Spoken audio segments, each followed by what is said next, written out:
금요 심야 예배 가운데 오신 여러분들을 예수 그리스도의 이름으로 환영하고 축복합니다. 하나님의 놀라신 은혜와 사랑이 오늘 이 밤에 넘쳐나기를 간절히 축복합니다. 제가 이 옆에 이제 올리브 나무를 하나 이제 여기 안에 있는 거를 심었거든요. 그리고 올리브 나무를 심는데 하나의 제 눈에 눈길을 사로잡은 게 있습니다. 그게 뭐냐면요. 제가 동물은 진짜 별로 좋아하지 않는데 딱 보니까 옆집에 새끼 고양이가 4마리 있는 거예요. 새끼 고양이가 딱 4마리가 있더라고요.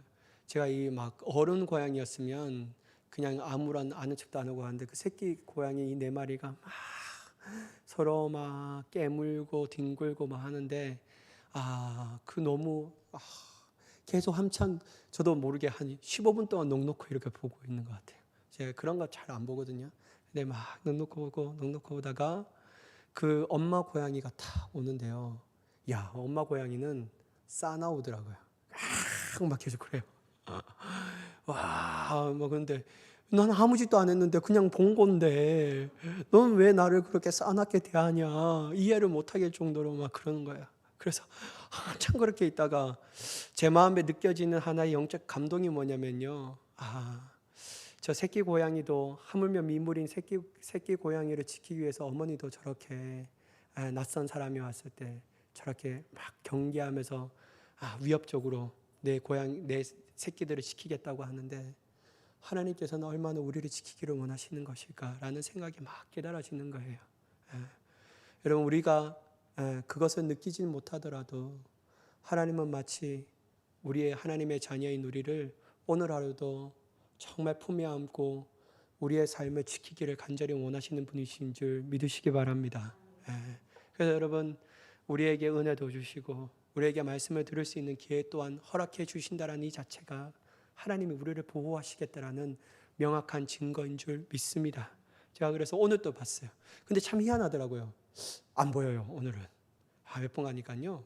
이 엄마 고양이가 혹시나 내가 넘어와서 이 아기 고양이를 가지고 갈까봐 다른 데로 다 옮겼는 것 같더라고요. 참 하여튼 여러분 참 이게 정말 인간의 세계에서나 정말 이 동물 세계에서도 분만한 존재는 참 대단한 것 같아요. 정말 경이롭고. 근데 참 희한한 게 뭐냐면요. 왜 아빠는 안 보일까요? 그게 참 희한한 것 같아요. 역시 모성애는 그건 참 대단하다라는 사실을 다시 한번 깨달았습니다. 여러분 우리가 작년부터 사도행전의 말씀을 금요 심야 예배 가운데 계속해서 나누었거든요. 제가 이 사도행전의 말씀을 나누면서 언제 끝날까 그렇게 생각하다가요. 드디어 이제 다음 주면 끝납니다. 사도행전의 말씀은 다 끝나는데요. 제가 이 말씀을 준비하다가 참 언제 끝날까 했던 이 사도행전의 말씀 또한 끝날 때가 있구나라는 생각이 들었습니다. 이처럼 여러분 시작이 있으면 끝이 있는 것 같이 우리의 인생의 시작도 있으면 우리의 인생이 끝날 때 있다는 사실을 꼭 기억해야 될 줄 믿습니다. 저는 송혜라는 분이 진짜 더 오래 살 줄 알았거든요. 그렇게 오래 살지만 장수를 자랑하지만 결국 한낱 인간의 연약함을 다시 드러나잖아요. 다시 자기의 생명을 그게 마치는 그날이 있다라는 사실을 느꼈습니다.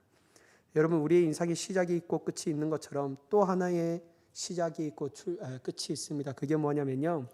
예수 그리스도를 믿고 출발한 믿음의 여정 또한 반드시 그 믿음의 여정이 마칠 때가 있다라는 거예요. 그래서 여러분 우리는 그 여정 가운데 있는 사람들입니다.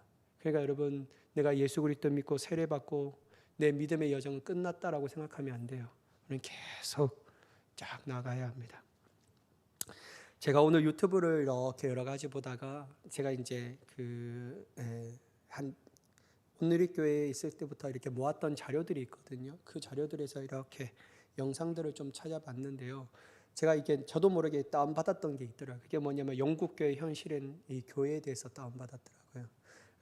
이 기독교 다큐멘터리 감독이 가서 영국 교회를 쫙 하는데요. 다시 한번 봐도 가슴이 아픈 거예요.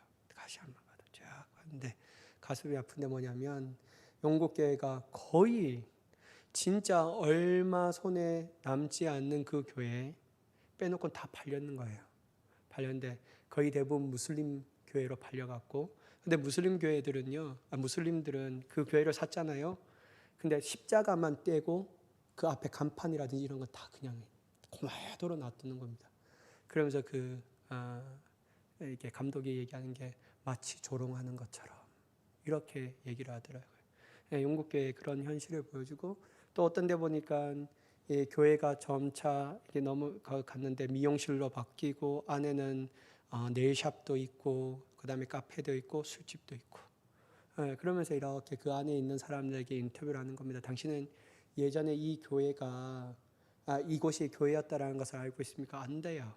그러면 이 교회가 술집으로 바뀐 것에 대해서 어떻게 생각하십니까? 라고 물으니까 좋은 것이라고 생각합니다. 이렇게 얘기해요. 왜냐하면 그 사람들이 여기 와서 그래도 교회의 향기를 느낄 수 있지 않습니까? 뭐 이런 얘기를 하는 거예요. 그러면서 이제 물어보는 겁니다. 당신은 크리스천이십니까? 예, 저는 크리스천입니다. 그러면 정기적으로 주일날 교회 나갑니까? 안 나갑니다. 저는 나갈 필요를 느끼지 못합니다. 저 혼자 잘 믿으면 됩니다. 이렇게 얘기하는 거예요. 그러면서 여러분, 영국 교회가 지금 점차 이제 하락세로 계속해서 나아가고 있거든요. 근데 그 중에서도 부흥하는 교회가 있다고 합니다. 부흥하는 교회의 면밀히 바라보니까요, 전도하는 교회더라고요. 그 중에서도 나아가서 복음을 전도하는, 거리에서 노방으로 주님을 전도하는 교회들이 계속해서 부흥하고 있더라고는 생각을 이렇게 딱 나타나는데요. 그러면서 그 목사님에게 묻는 거예요. 진단을 하는 거예요. 도대체 영국교회가 한때 찬란하게 피었던 그 교회의 부흥기를 맞이했던 영국교회가 왜 이렇게 되었습니까? 라고 말하는데 딱 하나 얘기하더라고요. 제가 인상 깊게 들었던 그 얘기가 뭐냐면, 세속주의가 교회를 삼켰습니다. 라고 말하더라고요. 영국교회는 그 세속주의를 막지 못했습니다. 그런 말을 하더라고요. 그러면서 제가 한국교회와 오버랩되는 게 뭐냐면요, 한국교회 큰일 났다. 정말 한국교회가 세속주의를 막지 못하면 우리도 한 5년 뒤에 10년 뒤에 찬란하게 지었던 그 아름다운 교회들이 어느 순간에 모르게 나이트클럽으로 변할 수도 있고, 술집으로 변할 수도 있고, 정말 무슬림이 쓰는 그 예배당으로 변할 수 있고라는 생각을 제 머릿속에 지울 수 없었습니다. 그래서 여러분, 저는 오늘 진짜 전도 안 나가고 싶거든요. 진짜 전도 안 나가고 싶었어요. 왜냐하면 이번에 이제 중학교를 전도 나가야 되는데 너무 나가기 싫은 거예요. 왜냐하면 그 중학생들의 조롱 섞인 그 눈빛 막 이런 게 자꾸 생각이 나서 너무 생각이 나는 거예요. 이거 중등부 오랜만에 이게 전도 나가야 되는데 내 가슴이 왜 이렇게 콩닥콩닥 하는지 모르겠다. 그러면서 그것도 2시 40분에 마치니까 너무 나가기 싫은 거예요. 내가 이 금요 예배도 준비해야 되는데. 그래서 머물러 있다가 하필 이제 영국 교회 영상을 보게 됐죠. 하나님은 참 뜻이 있는 것 같아요. 우연한 게 없는 것 같습니다. 그래 딱 봤는데요. 전도하는 교회가 부흥하는데 현대야 엉덩이 떼자 하면서 엉덩이 떼고 저 혼자 이게 이케아 그 가방에 다 넣어갖고 차를 가지고 왔는데 2시에 가니까 2시 40분까지 기다려야 되는데 힘들더라고요. 그래서 저는 딱 대다가 처음에는 저희 중학교 앞에 대다가 보니까 이렇게 사진 찍는 차가 왔다 갔다 하는 거예요. 안 되겠다. 하나님 어떻게 하면 좋을까요? 생각하다가 우리 집 뒤에 그렇게 산책로에 가면 중학교 뒤쪽으로 가는 길이 있거든요. 그래서 차를 가지고 딱 대고 한 20분부터 딱 놓고 기도하면서 막 전하려고 했어요. 그런데 여전히 이렇게 방해하는 사람들도 있고 아이들이 조롱하는 소리도 있고 막 이렇게 하는 것도 있는데요. 내가 그걸 마치고 오면서 들었던 저의 생각이 뭐냐면, 하나님, 내가 만났던 아이들 중에 정말 한 명이라도 좋으니까 좀 보내주세요 라는 그 마음이 제 마음 가운데 막 다가온 거예요. 아이들이 막 나오는데 저 혼자 막 감당이 안 되는 거예요. 막 나눠이고 너희들 좀 뽑아갈래? 그러면서 막 하면서 하고, 막 길거리 아이들, 역시 중등부 아이들인 것 같아요. 버린 거 있으면 다 지워갖고 하는데, 그게 학교 관계자가 처음에는 나눠주지 말라고, 이거 왜 나눠줍니까? 하는데 막 제가 줍는 거 보니까 아이고 나눠주기도 하고 죽기도 하네요 하면서 이렇게 막 가고. 그래서 저는 우리 교회가 일강 땅이라는 이 땅을 가지고 계속해서 기도해야 할 사명이 있다고 생각합니다. 특별히 여러분, 우리가 다음 세대들을 길러내지 못하면요, 정말 우리 교회 또한 앞으로 10년 뒤에 어떻게 변할지를 잘 모르겠어요. 여러분, 우리 교회가 다음 세대들을 길러낼 수 있는 정말 기도와 또한 집중을 가지고 주님 앞에 간구하며 나아갈 수 있는 귀한 교회가 되기를 원합니다.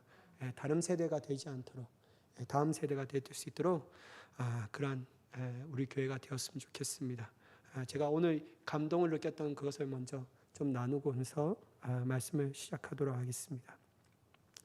여러분, 오늘 1절의 말씀인데요, 우리가 구조된 후에 안즉 그 섬은 멜리데라 하더라 라고 말합니다. 여러분, 배에 탄 사람들이 한 명도 죽지 않고 모두가 섬에 도착했습니다. 도착하고 난 후에 그 사람들이 이 섬이 멜리데라는 섬이구나 라는 것을 알았다라는 거예요.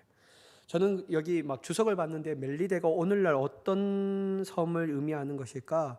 말타라고 보는 견해가 지배적이더라고요. 말타. 저는 근데 잘 모르겠어요. 말타가 어디에 있는지. 근데 뭐 아프리카 몇 킬로미터 뭐 이렇게 몇 킬로미터 이렇게 떨어져 있는 그 말타라고 하는 현 지명이 그런 지명을 가지고 있다고 말하는데요.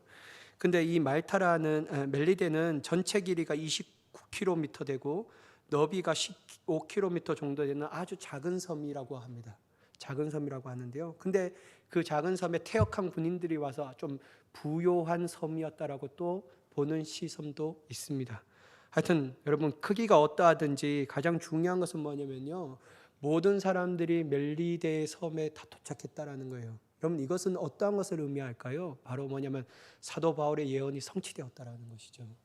하나님께서 사도 바울에 주신 그 마음, 그래야 그의 입술로 선취됐던 한 명도 머리카락 하나도 잃지 아니하리라 라는 이 말씀이 그들의 삶, 그들의 정말 실제적으로 모두가 생명을 구함을 통해서 성취됨을 알 수 있다라는 것이죠.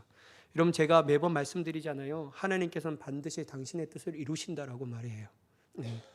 우리는 이 하나님께서 반드시 당신의 뜻을 이루시는 그 하나님의 신실하심과 성실하심과 크신 능력을 더욱더 믿고 의지하며 나아가야 될 줄 믿습니다. 그 하나님을 신뢰하는 것이 가장 중요하다라는 것이죠. 여러분, 2절과 3절의 말씀 보면 비가 오고 날이 참에 원주민들이 우리에게 특별한 동정을 하여 불을 피워 우리를 다 영접하더라. 바울이 나무 한 묶음을 거두어 불에 넣으니 뜨거움으로 말미암아 독사가 나와 그 손을 물고 있는지라. 여러분, 사도 바울과 배에 탄 사람들이 그 섬에 도착했을 때 다행스러운 것 중에 하나가 뭐냐면요, 거기에 살고 있는 원주민들이 그들에게 적대 행위를 하지 않았다라는 것이죠. 그들에게 악한 마음을 가지고 그들을 대하지 않았습니다. 도리어 어떻게 하냐면 추위에 지친 그들의 몸을 녹이도록 불을 피워주는 거예요. 그런데 여러분, 오늘 이 원주민들이 베푼 친절은요, 일반적인 것이 아니라고 얘기합니다. 오늘 성경의 말씀에 단어가 딱 있는데 한 단어가 뭐냐면 특별한이라는 단어이라는 거예요. 특별한 동정을 그들에게 베풀었다라는 것이죠. 이건 다른 말로 하면 특별한 친절을 베풀었다고 얘기할 수 있다는 겁니다. 여러분, 왜 이 단어가 중요하냐면요, 하나님께서는 사도 바울의 예언을 성취하셨는데 그 성취했던 결정적 증거가 모든 사람들을 구원하신 것으로 끝나는 것이 아니라 이 모든 것이 하나님의 인도하신 결과인 것이 뭐냐면 그들로 하여금 특별한 친절을 베풀도록 만드셨다라는 것이죠. 그러니까 여러분, 단지 생명을 구하는 것으로 끝나는 것이 아니라 그들이 원주민들로 하여금 긍휼함의 은혜를 받을 수 있도록 하나님께서 원주민들의 마음을 만지셨다라는 거예요. 그러니까 여러분, 이 모든 것들이 하나님의 절대적 인도하심이라는 것을 믿을 수밖에 없다라는 것이죠. 여러분, 만약에 하나님께서 그 원주민들 마음 가운데 사울과 배에 탄 사람들에 대한 긍휼한 마음을 주시지 않았더라면 비록 배에 내려서 무사히 섬에 도착하였지만 첫 번째 그들에게 다가왔던 추위와 또한 먹지 못함의 굶주림을 인하여서 많은 사람이 죽었을 것입니다. 그 어떤 일이죠? 뭐 우리가 무슨 상관이야? 너희가 알아서 해. 너희가 알아서 해. 너희들 들어오는 것도 귀찮아 죽겠는데 왜 우리 섬에 하필 와갖고 이렇게 했냐라는 이 분위기가 그 원주민들의 삶을 지배하였다면요, 여러분, 비록 몸은 그곳에 도착했지만 굶주림과 추위로 인해서 많은 사람이 죽게 되었다라는 거예요. 근데 여러분, 이 모든 것들이 하나님의 인도하심과 하나님의 가장 주신 좋은 것이라고 생각할 수밖에 없는 것이 뭐냐면요, 그 원주민들에게 특별한 마음을 주셨다라는 거예요. 특별한 긍휼의 마음을 그들에게 허락하셨다라는 것이죠. 여러분, 여기서 다시 한번 우리가 깨달을 수 있는 것은 뭐냐면요, 사람의 마음을 움직이는 것은 오직 하나님 한 분밖에 없다라는 거예요. 하나님 한 분만이 우리의 사람의 마음을 움직일 수 있다. 특별히 여러분, 사람을 향한 긍휼의 마음은 절대로 타락한 인간에게는 나올 수 없습니다. 여러분, 타락한 인간에게는 절대로 사람을 향하여 긍휼한 마음이 나올 수 없어요. 절대로 없습니다, 여러분. 여러분, 타락한 인간이 여러분 우리가 예수님을 믿지만 잠시라도 예수님을 바라보지 않는다면 우리 안에 어떤 마음이 나오냐면요, 타락한 본성이 다시 한번 우리의 마음을 지배하는 것들로 인하여 죄된 생각이 나온다라는 것이죠. 그래서 여러분, 인간이 가만히 있는데 긍휼한 마음을 깨닫는다, 이건 도저히 불가능하다라는 거예요.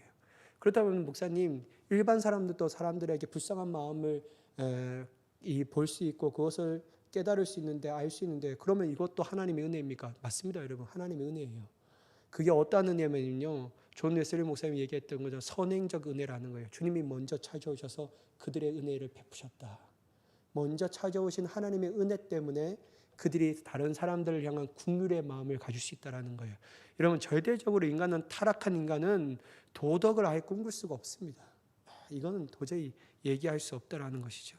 그래서 여러분, 이 모든 것들이 하나님의 치밀한 섭리라고 볼 수밖에 없는 이유가 바로 결정적 이런 일들 때문이라는 것이죠. 여러분, 하나님은 절대로 실수가 없으시다라는 사실을 우리가 믿어야 합니다. 물론 하나님께서 이끄시는 가정 가운데서 어찌 이럴 수 있느냐, 진짜 하나님은 무슨 생각으로 이렇게 하시는가라는 의심의 눈치로리와 불신의 마음으로 생각하고 입술로 불평할 수 있습니다.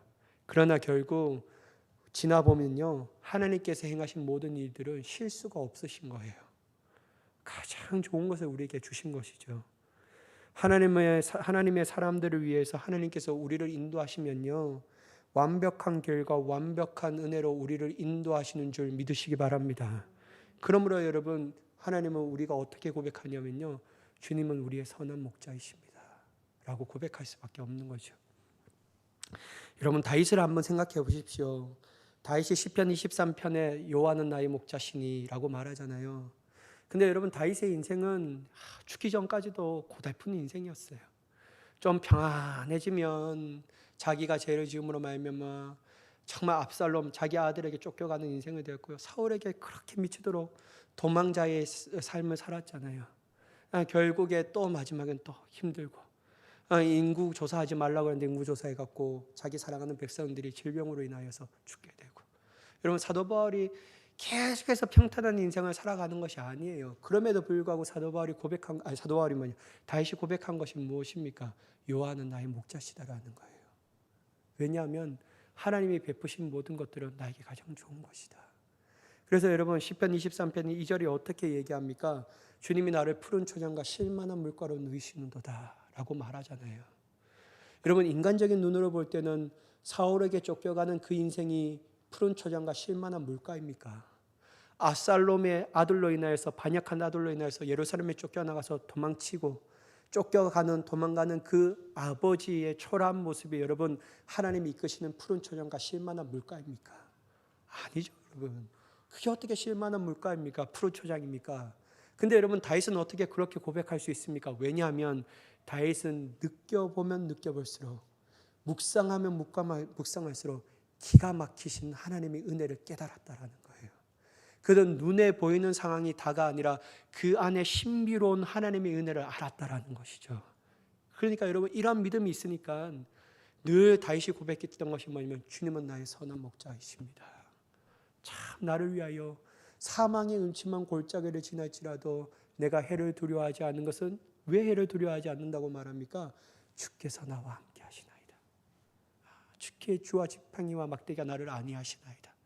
여러분, 실제적으로 다윗은 그러한 삶을 통해서 그의 삶이 또 오렴이 다가오더라도 하나님 왜 그러시나요? 라고 얘기하는 것이 아니라 그 모든 것 가운데서 주님이 나의 선한 목자이십니다 라고 고백하게 된다라는 것이죠. 그래서 여러분, 우리는 푸른 초장과 쉴만한 물가로 인도하셔서 우리의 지친 영혼과 육체를 회복하게 하시는 하나님을 나의 목자라고 믿는 믿음이 있어야 될 줄 믿습니다.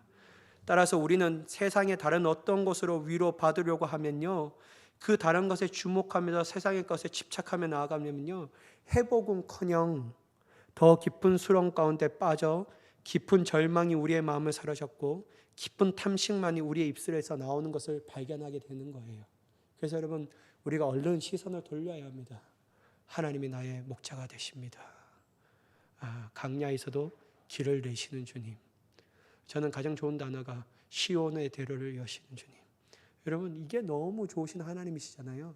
그러니까 여러분 우리가 세상의 것에서 우리의 영혼을 위로받고 육체의 회복을 얻는 것이 아니라 우리의 선한 목자가 되시는 하나님 앞에 인도함을 받아 영혼과 육체가 회복받는 귀한 은혜가 있기를 예수 그리스도의 이름으로 간절히 축복합니다. 그러니까 여러분 오직 하나님만을 바라보며 실수가 없으시는 그분만을 의지하며 쫓아가는 것이 가장 좋습니다. 가장 좋은 거예요. 그런데 여러분 문제가 발생했어요. 기가 막히죠. 다 막 친절한 이게 추위에 베풀었어요. 그러면 여러분 우리가 생각하기에는 탄탄대로의 삶, 이제 추위도 잘 넘기고 잘 넘어가겠다라고 얘기하는데요.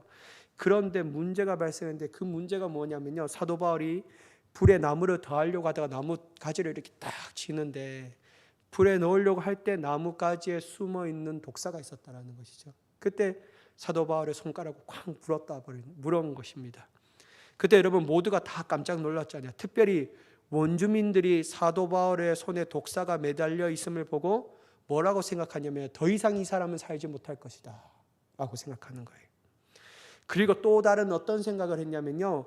저 사람은 반드시 살인자인데 살인자라는 것이 학설인데 그 사람이 바다에서는 구조받았으나 생명을 얻었으나 그가 독사를 물려 죽게 된 것이 바로 공의가 성취된 것이다 라고 본 거예요.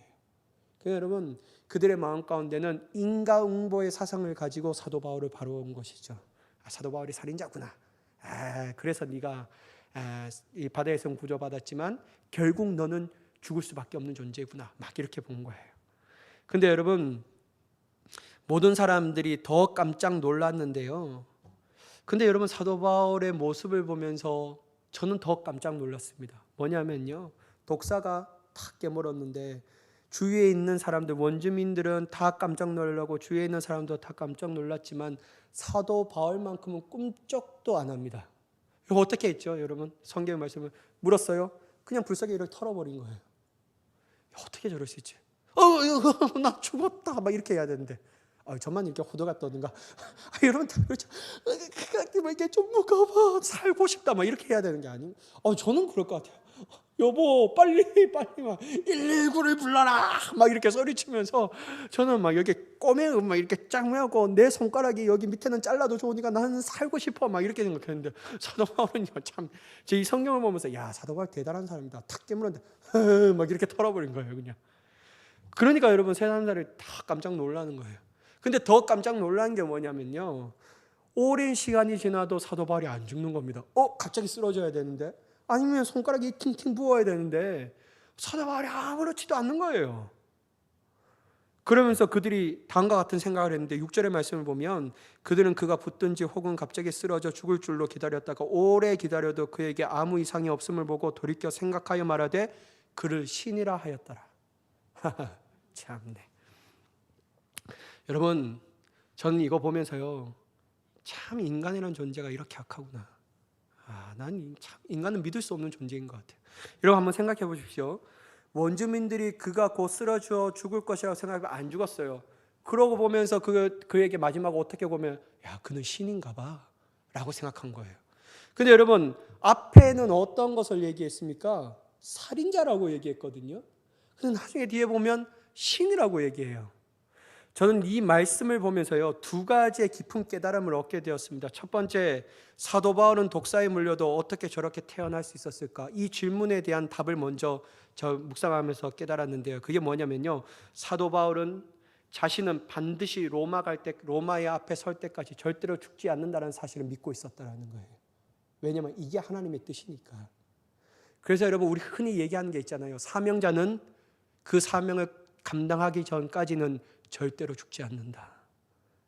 여러분 하나님의 뜻을 아는 것이 얼마나 중요하냐면요, 하나님의 뜻을 아는 사람만이 어느 순간에 우리에게 다가오는 작은 한 일에 일비하지 아니하고 담대하게 용감하게 서서 믿음으로 날마다 승리하고 나아가게 되는 줄 믿습니다. 그러니까 여러분 하나님의 사명을 깨닫는 삶이 얼마나 중요한지 우리가 그걸 꼭 기억해야 합니다. 사도 바울이 그토록 태어날 수밖에 없는 이유가 뭐냐면 자기는 안 죽는 걸 알았어요. 다른 사람은 몰랐는데 왜 안 죽는다라고 알고 있습니까? 왜냐하면 하나님의 사명은 내가 로마까지 가는 것이다. 그게 하나님의 사명이라는 것을 아는데 태어날 수밖에 없죠, 여러분. 여러분, 하나님의 뜻을 우리가 아는데 태어나지 않을 수가 있겠습니까? 여러분, 하나님의 뜻에 불분명한 사람들은 죄에 대하여 딱 다가올 때요 움츠러듭니다. 이 죄 너무 무서운데. 그리고 어떤 사람은 이 죄를 지으면 따라오는 쾌락에 집중하면서 이 죄를 너무나도 짓고 싶어 합니다. 그런데 여러분, 하나님을 아는 사람들은요 죄를 두려워하고 무서워하는 것이 아니라 죄는 우리의 밥이라고 생각하는 거예요. 왜냐하면 하나님의 온전하신 그리스도인에 대한 능력은 뭐냐면 죄를 이길 수 있는 능력을 우리에게 허락하여 주셨다는 것을 확신하고 있기 때문입니다. 그러니까 여러분, 두려워하지 않는 거예요. 태어나는 거예요. 죄가 오더라도 겁내하지 않는 겁니다. 두 번째는 여러분 뭐냐면요, 사람들의 마음은 시시때때로 변한다라는 것을 제가 좀 영적으로 깨달았습니다.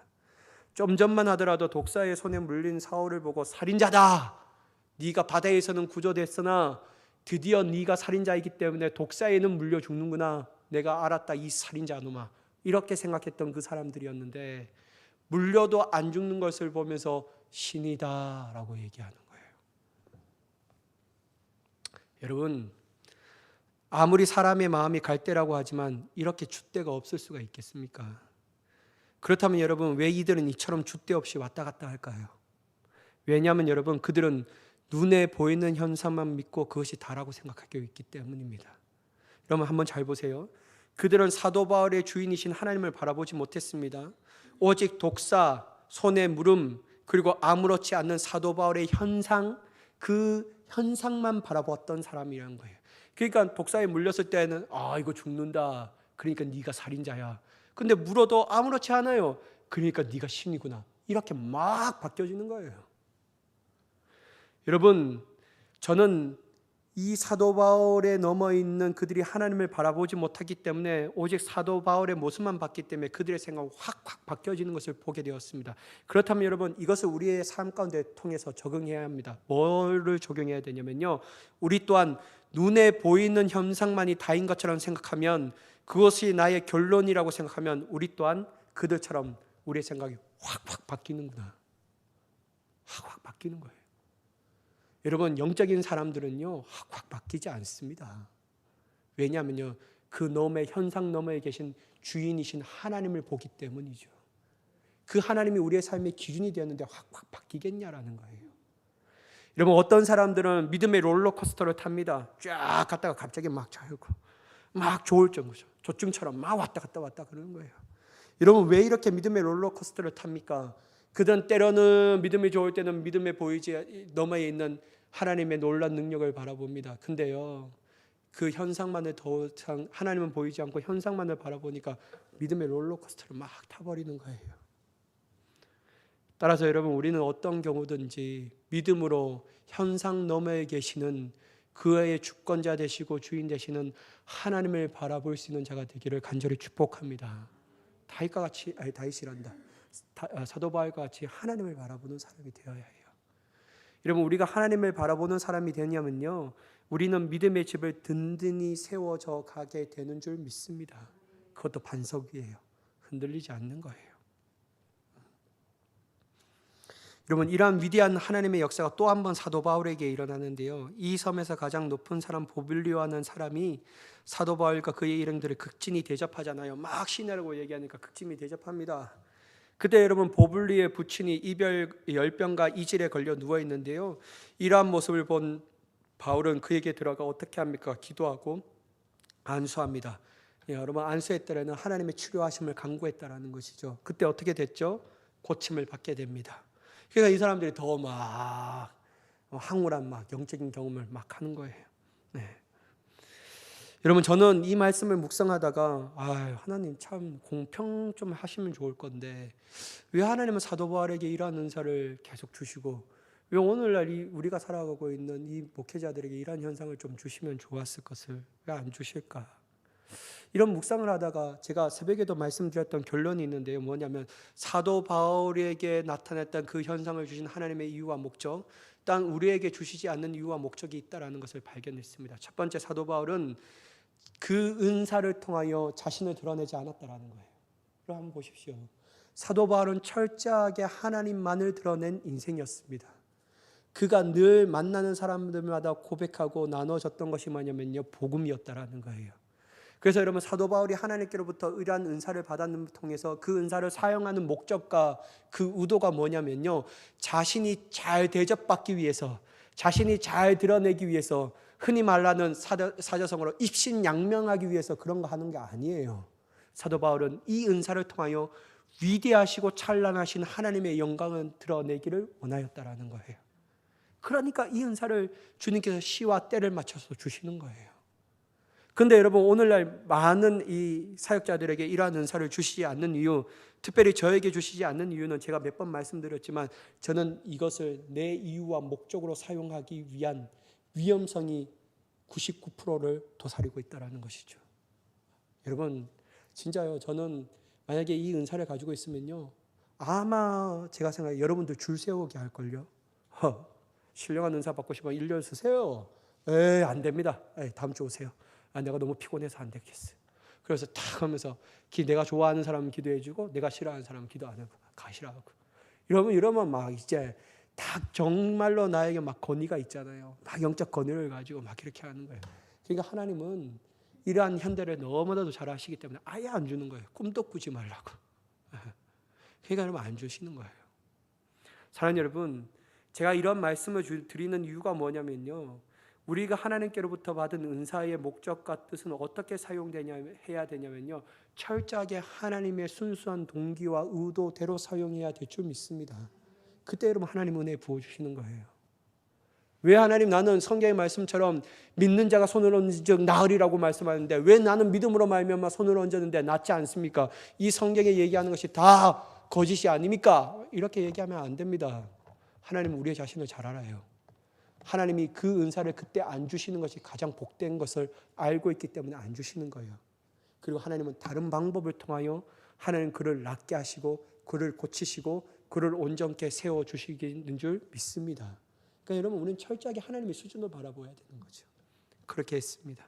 여러분, 사도 바울이 그의 일행을 하면서 그들로 극진히 대접을 받고 다시 이제 로마로 향하여 그 길을 갑니다. 근데 여러분, 15절의 말씀을 한번 읽어보도록 하겠습니다. 제가 읽겠습니다.